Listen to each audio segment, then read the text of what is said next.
Hello mga marites ni Chongde. Annyeonghaseyo mga kaanyong, welcome to my channel, Anon Sayo TV. Today's video, we will talk about Kim Soo-yeon, only here on Annyeong Chuga Update!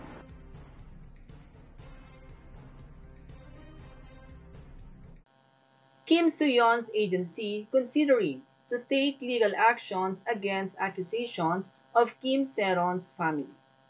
It was reported on March 22nd Korean Standard Time that Kim Soo-yeon's side is considering the possibility of suing the late Kim Soo-yeon's family. The law firm representing Kim Soo-yeon commented, "We are currently considering legal measures over the false accusations that Kim Soo-yeon dated a minor."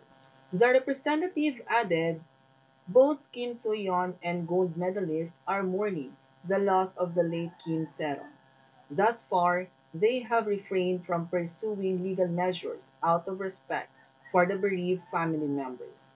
However, the family continued to threaten Kim So-yeon and even went as far as to publicize a private photo of Kim So-yeon without his consent. So, we had no choice but to move forward with legal action. Back in March 20, gold medalists filed criminal complaint against the YouTube channel Hoverlaw, the family of Kim Se-ron, and an individual who referred herself as Kim Se-ron's aunt for sharing some photos of Kim Soo-yeon without his consent.